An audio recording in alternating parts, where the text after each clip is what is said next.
Hello everyone, मैं दीपक sir DLC education अड्डा से पार्ट 3 अकाउंटिंग टर्मिनोलॉजी का पार्ट 3 लेकर मैं आया हूं।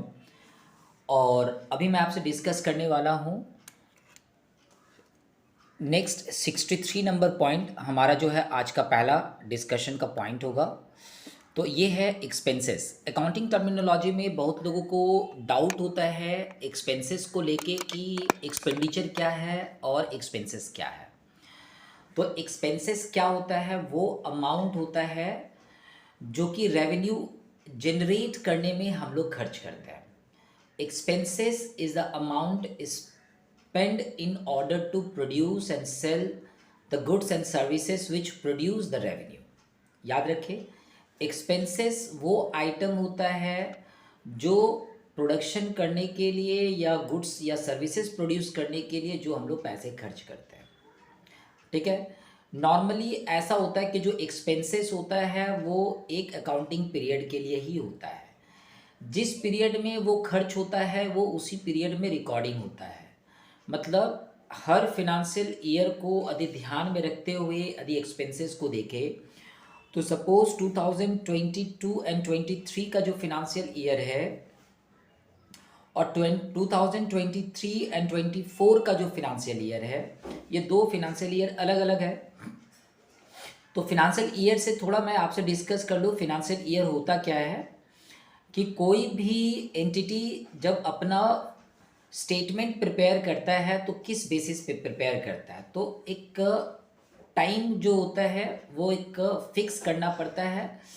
आज के समय में इनकम टैक्स अथॉरिटी के हिसाब से यदि हम लोग बात करें तो इनकम टैक्स अथॉरिटी ने ये प्रिस्क्राइब कर दिया है कि जो लोग अपना अकाउंट सबमिट करेंगे वो क्लोजिंग डेट जो है ना 31 मार्च को ही रखेंगे और ओपनिंग डेट जो है ना 1 अप्रैल को रखेंगे। तो 1 अप्रैल से लेके 31 मार्च तक कभी काउंट करें तो 2 ईयर का इसमें इंक्लूडिंग होता है। जैसे सपोज 1 अप्रैल 2021 में यदि बिजनेस स्टार्ट हुआ है तो 31 मार्च जब आएगा तो वो 21 की जगह पे अब 22 हो जाएगा। वैसे 1 अप्रैल को यदि कोई बिजनेस स्टार्ट करता है तो 31 मार्च जब आएगा तो 2023 हो जाएगा। यदि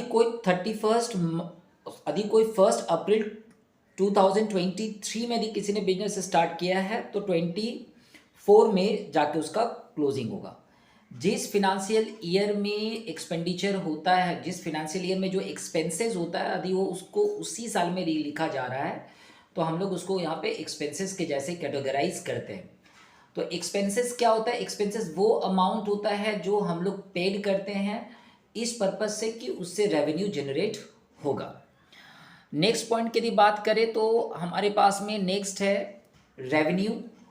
रेवेन्यू सिंपल किसको कहते हैं वो समझ लीजिए। रेवेन्यू को यदि एक टर्म में बोला जाए तो ये होता है सेल। हर ऑर्गेनाइजेशन, चाहे कोई भी बिजनेस एंटिटी हो या बिजनेस ऑर्गेनाइजेशन हो या प्रॉफिट सीकिंग ऑर्गेनाइजेशन हो, किसी भी फॉर्म में अपने गुड्स या सर्विसेज को सेल करके जो रेवेन्यू, जो पैसा जनरेट करता है, जो अर्निंग जनरेट करता है, हम लोग उसी को क्या कहते हैं? रेवेन्यू कहते हैं। तो revenue means the amount which result of operation. Revenue का मतलब होता है कि जो आप ऑपरेशन करो उस ऑपरेशन से आपको अमाउंट कितना मिल रहा है। It is added to the capital. जितना रेवेन्यू जनरेट होगा बाद में ये कैपिटल से इंक्लूड हो जाता है। Revenue is an inflow of assets. Revenue यदि होगा तो आपका इनफ्लो ऑफ एसेट्स आएगा which result in an increase in the honours equity. Revenue ज़्यादा होगा, रेवेन्यू होगा तो कैपिटल बढ़ेगा, रेवेन्यू होगा तो कैपिटल बढ़ेगा। तो यहाँ पे accounting standard 9 issued by ICAI ने इसको डिस्क्राइब करते हुए बोला कि income is equal to revenue minus expenses. Income generate करना है तो रेवेन्यू आपको जनरेट करना होगा। इनकम यदि आपको जनरेट करना है तो रेवेन्यू जनरेट करना होगा और इसके लिए आपके एक्सपेंसेस भी होंगे। इसीलिए फॉर्मूला बनता है income is equal to revenue minus expenses. Revenue is the gross inflow of cash receivable or both consideration arising in the ordinary activity of an enterprise, from the sale of a goods, from the rendering of services, from the use of others of enterprise resources yielding interest, royalties and dividends etc. तो आज के समय में एक important term है वो केवल क्या, गुड्स एंड सर्विसेज को ही, गुड्स एंड सर्विसेज से ही केवल रेवेन्यू जनरेट नहीं होता है। आपने यदि किसी कंपनी में पैसा लगा के रखा है, इन्वेस्टमेंट करके रखा है, तो वहाँ से इंटरेस्ट आ सकती है, रॉयल्टीज आ सकती है, डिविडेंड्स आ सकती है, ये भी तो रेवेन्यू जनरेट करता है। चलिए नेक्स्ट पॉइंट, इनकम क्या होता है? तो इनकम जो है एक कैलकुलेटिव वैल्यू है। इनकम नॉर्मल टर्म के जैसे, जैसे मैंने रेवेन्यू का मतलब सेल्स बोल दिया, इनकम कैलकुलेट किया जाता है, मैथमेटिकल फार्मूला से कैलकुलेट किया जाता है, तब इनकम आता है। इसके लिए आपको चाहिए क्या? रेवेन्यू चाहिए और एक्सपेंसेस चाहिए। रेवेन्यू और एक्सपेंसेस का डिफरेंस निकालिए, आपका इनकम जनरेशन निकल जाएगा, कितना इनकम जनरेट हो रहा है। डेफिनेशन के हिसाब से या व्हाट इज इनकम के हिसाब से, income is the profit earn during a period of time. In other words, the difference between revenue and expenses is called income. Income is favorable change in the owner's equity which result from the business operation. So income is desirable, income is favorable, or it change the owner's equity. In other words, income is an inflow of assets with result in an increase in the owner's equity. हर कोई चाहता है, हर मालिक चाहता है कि income हो, इसीलिए income में चेंजेस होना सही माना जाता है, फेवरेबल माना जाता है, अच्छा माना जाता है, सभी को डिज़ायर भी करते हैं। ऐसा कोई नहीं है जो रेवेन्यू जनरेट करके इनकम ना जनरेट करना चाहे। आगे बढ़िए, ड्राइंग्स क्या होता है? ये है कैपिटल विड्रॉबल।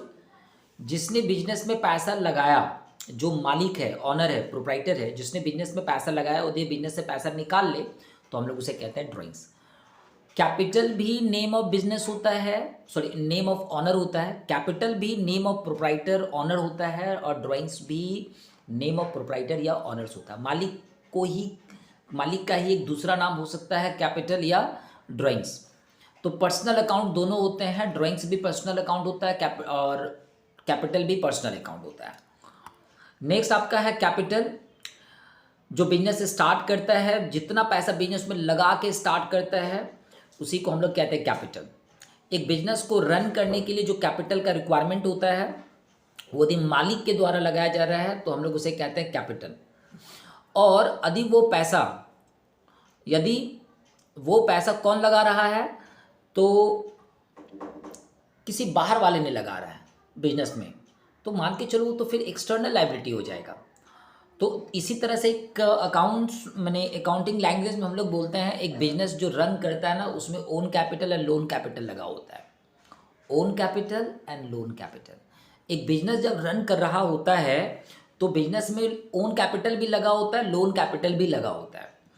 फिर भी यदि हम मैथमेटिकल फॉर्म से पूछे कि बिजनेस का कैपिटल कैसे निकाला जाएगा, तो जितना एसेट्स है उसको जोड़ के उसमें लायबिलिटीज़ माइनस कर दीजिए, कैपिटल पता चल जाएगा। ये है बेसिक कैलकुलेशन।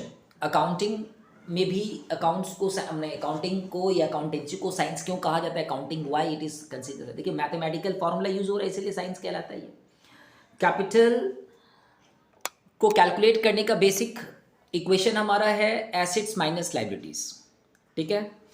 इसको कैलकुलेट कर लीजिए, किसी भी बैलेंस शीट को लेके आप कैलकुलेट कर सकते हैं। कैपिटल का कैलकुलेशन करने के लिए जो है, कैपिटल का कैलकुलेशन करने के लिए आपको बैलेंस शीट का जरूरत पड़ता है, ठीक है।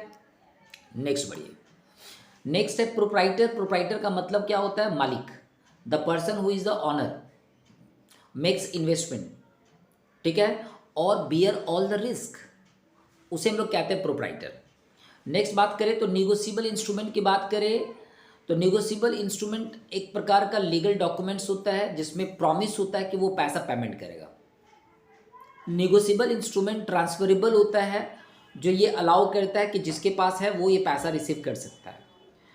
कुछ एग्जांपल्स बात करें निगोशिएबल इंस्ट्रूमेंट का, तो चेक्स है, मनी ऑर्डर्स है, प्रोमाइजरी नोट्स है। आगे बढ़िए, नेक्स्ट है प्रीपेड एक्सपेंसेस। बहुत सारे एक्सपेंसेस ऐसे होते हैं जो हम लोग प्रीपेड कर देते हैं। बेस्ट एग्जांपल बोलो, आज सभी कोई इससे फैमिलियर है।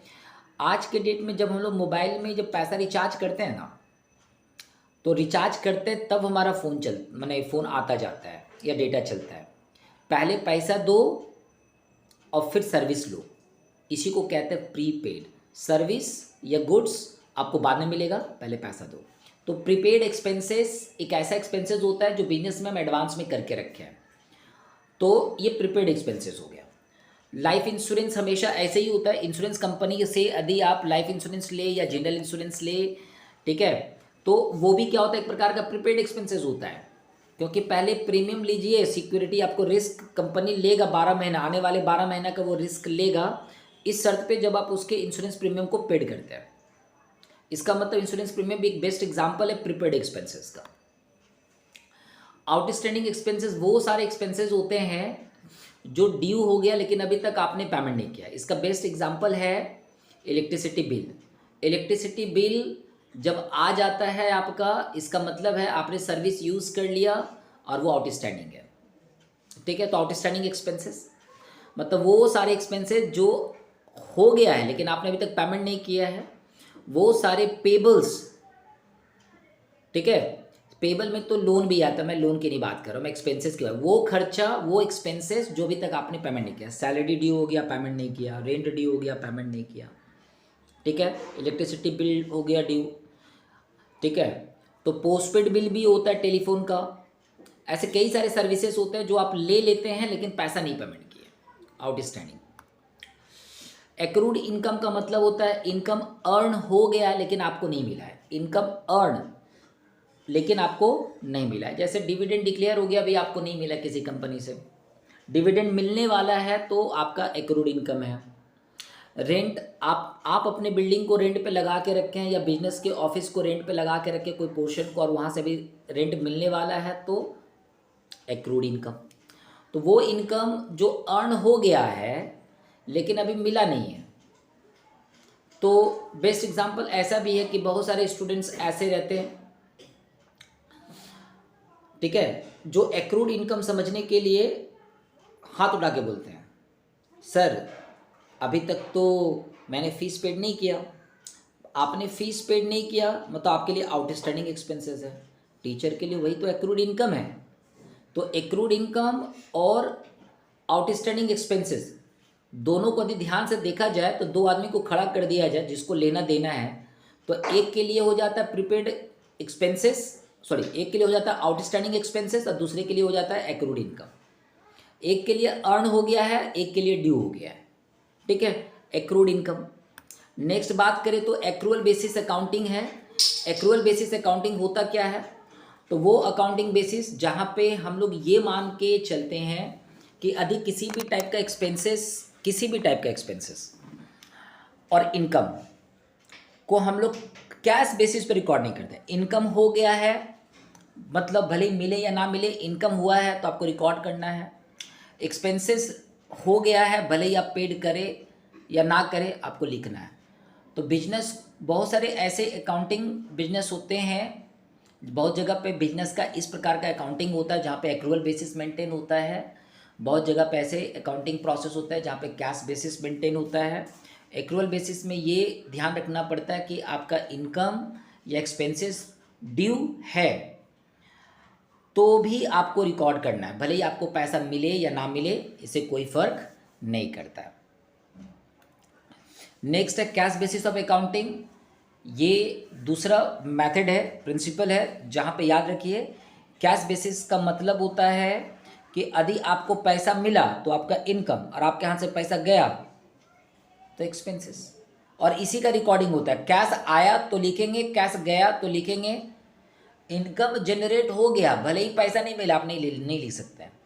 एक्सपेंसेस जनरेट हो गया, ठीक है, एक्सपेंसेस हो गया लेकिन आपको जो है एक्सपेंसेस हो गया लेकिन आपने पेमेंट नहीं किया तो नहीं लिखना है। पेमेंट करेंगे तो लिखेंगे, पेमेंट नहीं करेंगे तो नहीं लिखेंगे। कैश बेसिस अकाउंटिंग का यही कॉन्सेप्ट है, मतलब कैश आ रहा है तो लिखना है, कैश जा रहा है तो लिखना है, कुछ नहीं हो रहा है नहीं लिखना है। इसी बेसिस को कहते हैं कैश अकाउंटिंग बेसिस। कभी कभी हम लोग इनकम जो है ना एडवांस में रिसीव कर लेते हैं, हम लोग इसको बोलते हैं इनकम रिसीव्ड इन एडवांस, ये लायबिलिटी होता है। यदि आपने एडवांस में ले लिया है तो इसे कहते हैं income received in advance. Income received in advance क्या होता है, एक प्रकार का लायबिलिटी होता है, एक प्रकार का लायबिलिटी। चलिए नेक्स्ट पॉइंट की बात करें, अकाउंटिंग प्रिंसिपल्स। देखो अकाउंट ये PAL नहीं है, वो PLE होना चाहिए। अकाउंटिंग प्रिंसिपल की बात करें, PLE अकाउंटिंग प्रिंसिपल्स की बात करें तो मैं आपको बता दूं, अकाउंट्स प्रिपेयर करने के लिए हमें कई सारे प्रिंसिपल्स को फॉलो करना पड़ता है। अकाउंट्स प्रिपेयर करने के लिए हमें कई सारे प्रिंसिपल को फॉलो करना पड़ता है, जिस प्रिंसिपल को हम लोग कहते हैं अकाउंटिंग प्रिंसिपल या कॉन्सेप्ट्स। अकाउंटिंग कॉन्सेप्ट बोलिए या अकाउंटिंग प्रिंसिपल बोलिए, जो लोग अकाउंट्स प्रिपेयर करते हैं उस उन्हें कई सारे प्रिंसिपल को फॉलो करना पड़ता है, कई सारे कॉन्सेप्ट्स को फॉलो करना पड़ता है, तब जाके अकाउंट्स कंप्लीट होता है। ठीक है, चलिए आगे बढ़ते हैं।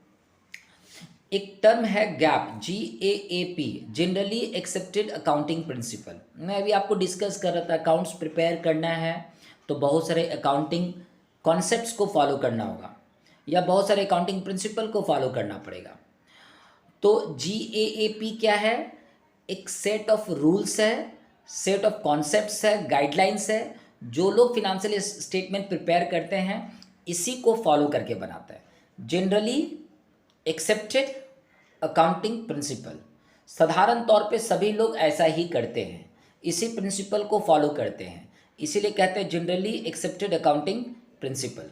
तो जनरली एक्सेप्टेड अकाउंटिंग प्रिंसिपल क्या है? तो जनरली एक्सेप्टेड अकाउंटिंग प्रिंसिपल वो प्रिंसिपल्स है, वो कॉन्सेप्ट्स है, वो गाइडलाइंस है जो फिनेंशियल स्टेटमेंट्स प्रिपेयर करने के लिए सभी लोग फॉलो करते हैं लीगली। तो देख सकते हैं कि अकाउंटिंग कॉन्सेप्ट में क्या क्या आता है। सारी चीज़ें को तो मैं डिटेल में नहीं बताऊंगा, बस छोटा छोटा चीज़ें मैं आपको बताते हुए चलूँगा जिससे आपको इसके बारे में आइडिया हो जाए। यदि अकाउंटिंग कॉन्सेप्ट की बात करें तो सबसे पहला है गोइंग कंसर्न कॉन्सेप्ट। आज के समय में बिजनेस ना ये मान के चला जाता है कि बिजनेस हमेशा चलता रहेगा। एक फिनेंशियल ईयर ख़त्म होगा, फिर दूसरा फिनेंशियल ईयर स्टार्ट हो जाएगा, दूसरा फिनेंशियल ईयर ख़त्म होगा, तीसरा फिनेंशियल ईयर स्टार्ट हो जाएगा, तीसरा फिनेंशियल ईयर ख़त्म होगा, चौथा स्टार्ट हो जाएगा, and so on. Going concern concept ऐसा कहता है कि बिजनेस हमेशा कंटिन्यूअस चलता रहता है, भले ही मालिक मर जाए उसके जगह पे दूसरा मालिक आ जाए फिर भी बिजनेस चलता रहेगा, बिजनेस हमेशा चलता रहेगा, इसी को कहते हैं गोइंग कंसर्न कॉन्सेप्ट।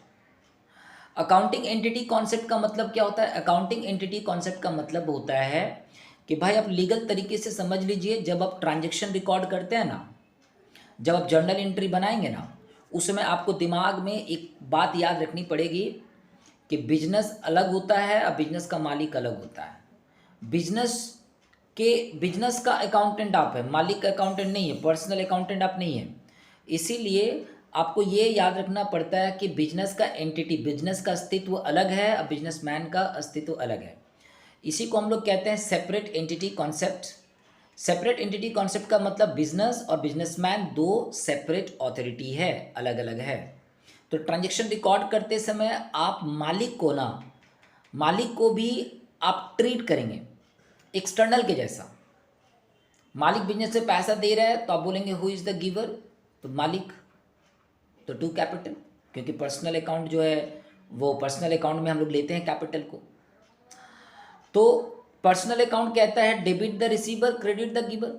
जब आप जर्नल एंट्री बनाएंगे, मालिक बिजनेस में पैसा लगा रहा है तो आप तो अकाउंटेंट है, आप तो बोलेंगे ये तो एक्सटर्नल इंसान है, बिजनेस में पैसा दे रहा है, लेकिन जो पैसा दे रहा है वो मालिक है, इसलिए हम लोग उसको कैपिटल अकाउंट में लिखते हैं। मतलब कैपिटल पर्सनल अकाउंट क्या कहता है? Debit the receiver, credit the giver. What comes in, आप सोचेंगे कि बिजनेस में पैसा आ रहा है, बिजनेस में पैसा आ रहा है, what comes in cash, real account है। रियल अकाउंट का गोल्डन रूल क्या कहता है? What comes in debit, what goes out credit. कुछ भी बिजनेस में आ रहा है, व्हाट कम्स इन हो रहा है, रियल अकाउंट है वो। रियल अकाउंट यदि बिजनेस में कुछ भी आ रहा है तो वो डेबिट होता है। मालिक बिजनेस में कैश लगा रहा है तो आप बोलते हैं ना cash account debit, what comes in cash. Money measurement concept, ये कॉन्सेप्ट है। मनी मेजरमेंट कॉन्सेप्ट ऐसे कॉन्सेप्ट को कहते हैं जहाँ पे आप इवेंट्स को ना मनी से मेजर करते हैं, मनी से मेजर करते हैं, क्वालिटी से नहीं। मनी में मेजरेबल है तो जर्नल एंट्री बनेगी, मनी में मेजरेबल नहीं है तो जर्नल एंट्री नहीं बनेगी, उसका अकाउंटिंग रिकॉर्ड्स नहीं होगा। पीरियोडिसिटी कॉन्सेप्ट क्या है? पीरियड कॉन्सेप्ट क्या है? तो पीरियोडिसिटी कॉन्सेप्ट और गोइंग कॉन्सेप्ट में थोड़ा समझिए। बिजनेस आजीवन चलता रहेगा, ये मैंने बताया था। पीरियोडिसिटी कॉन्सेप्ट हमें ये बताता है कि जो अकाउंट्स प्रिपेयर किया जाता है एक स्पेसिफाइड पीरियड का बनाया जाता है। कोई अपना बिजनेस 1 जनवरी को स्टार्ट करता है, 31 दिसंबर को क्लोज करता है। कोई अपना बिजनेस 1 अप्रैल को स्टार्ट करता है, 31 मार्च को क्लोज करता है। कोई 1 जुलाई को स्टार्ट करता है, 30 जून को समाप्त करता है। सबके अलग अलग पीरियड्स होते हैं। कोई भी अपना अकाउंट्स पीरियड करे, कोई भी अपना अकाउंट प्रिपेयर करे, पहले उसे अपना पीरियड फिक्स करना पड़ता है, क्योंकि एक पीरियड 12 महीना का होता है, तो 12 महीना का ही अकाउंट्स बनेगा। 1 फाइनेंशियल ईयर कहते हैं उसको। कंप्लीट या फुल डिस्क्लोजर कॉन्सेप्ट कहने का मतलब होता है कि अकाउंटेंट की ये जिम्मेदारी है कि बिजनेस से रिलेटेड जितने मॉनेटरी इवेंट्स हैं उसका पूरा का पूरा डिटेल्स हो रखे, एक्सप्लेन करके। और ये पूरा अधिकार है जो बिजनेस में इंटरेस्ट रखते हैं या बिजनेस का जो मालिक है वो A to Z चीज़ देख सके। तो फुल डिस्क्लोजर कॉन्सेप्ट ऐसा कहता है कि आप किसी भी चीज़ को छुपा नहीं सकते हैं बिजनेस से रिलेटेड, जो कि मनी से मेज़र किया जा सकता है। ठीक है, तो फुल डिस्क्लोजर कॉन्सेप्ट में आज के समय में पब्लिकली जो बैलेंस शीट इशू करना पड़ता है, ठीक है, जहाँ से ये आइडिया लगता है कि इस कंपनी का ये डेटा है। क्योंकि जो आज के समय में शेयर मार्केट में लोग पैसा लगाते हैं ना, तो शेयर मार्केट में यदि कोई कंपनी में मेरे को पैसा लगाना तो मैं कैसे लगाऊंगा, वो कंपनी के बारे में मुझे कैसे पता चलेगा। इसलिए फुल डिस्क्लोजर कॉन्सेप्ट तो होनी चाहिए, मुझे उसका पूरा बैलेंस शीट का डेटा, उसका फिनेंशियल डेटा मेरे पास पूरा होना चाहिए। रेवेन्यू रिकॉग्नाइजेशन या रियलाइजेशन कॉन्सेप्ट, देखो एक कॉन्सेप्ट है जिस कॉन्सेप्ट में ये याद रखिए कि यदि आपका रेवेन्यू कितना रिकॉग्नाइज हो रहा है, रियलाइजेशन कितना हो रहा है, ये आपको डिसाइड करना पड़ता है। इसके भी कॉन्सेप्ट है ना, कि रेवेन्यू आपको रिकॉग्नाइज करना होगा, पहचानना होगा कि रेवेन्यू है कि नहीं है, रियलाइजेशन होगा कि नहीं होगा। वेरिएबल ऑब्जेक्टिव कॉन्सेप्ट या एविडेंस, तो वेरीफाइबल ऑब्जेक्टिव कॉन्सेप्ट, वाउचर वाला जो केस याद होगा, बिजनेस में कुछ भी रिकॉर्ड कर देंगे ऐसा चलेगा क्या? टैक्स बचाने के लिए कुछ भी आप रिकॉर्ड कर देंगे क्या? खर्चा 5 रुपया 5,000 दिखा देंगे, 5,000 या 5 लाख दिखा देंगे, तो फिर गवर्नमेंट को आप टैक्स कैसे पेमेंट करेंगे? तो जब गवर्नमेंट जो वो वाउचर अब बनाते हैं ना, वो लीगल तरीके से बनाना होगा। ये आपको मान के चलना कि बिना वाउचर का जर्नल एंट्री नहीं होता, बिना एविडेंस के जर्नल एंट्री नहीं होता है। और वाउचर वही बनाता है जो ऑथोराइज पर्सन होता है, बाद में वही फंसेगा यदि किसी भी प्रकार का उसने घपला किया तो। मैचिंग कॉन्सेप्ट का मतलब होता है जिस साल का खर्चा है उसी साल में रिकॉर्ड होगा, जिस साल का इनकम है उसी साल में रिकॉर्ड होगा। इसको कहते हैं मैचिंग कॉन्सेप्ट। खर्चा है 2004 का, रिकॉर्ड करेंगे 2010 में। इनकम है 2010 का, रिकॉर्ड करेंगे 2020 में। ऐसा नहीं होता। मैचिंग कॉन्सेप्ट एक ऐसा कॉन्सेप्ट है जहाँ पे जिस साल का खर्चा है उसी साल में आपको रिकॉर्ड करना है, इसे कहते हैं मैचिंग कॉन्सेप्ट। हिस्टोरिकल कॉन्सेप्ट मतलब जितने भी एसेट्स होते हैं वो ओरिजिनल वैल्यू में रिकॉर्ड होता है। जो भी एसेट्स आप एक्वायर्ड करते हैं उसको ओरिजिनल वैल्यू में रिकॉर्ड होता है, हम लोग इसी को कहते हैं historical concept. Accrual basis concept मैंने बताया कि आपका इनकम यदि जनरेट हो गया है, रेवेन्यू यदि जनरेट हो गया तो आप रिकॉर्ड कीजिए, भले ही आपको पैसा मिले या ना मिले। आपका एक्सपेंसेस हो गया है तो लिखिए, भले ही आप उसको पेड करें या ना करें, इसी को कहते हैं accrual basis concept. Dual aspect concept है क्या?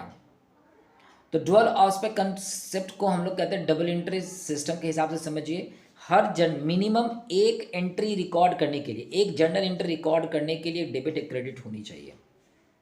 यदि डेबिट हुआ है तो क्रेडिट भी होना चाहिए। यदि 10 रुपये डेबिट हुआ तो 10 रुपये कहीं क्रेडिट होना ही चाहिए। यदि 100 रुपये कहीं पर डेबिट हुआ तो 100 रुपये कहीं पर क्रेडिट भी होनी चाहिए। इसी को कहते हैं dual aspect concept, debit and credit.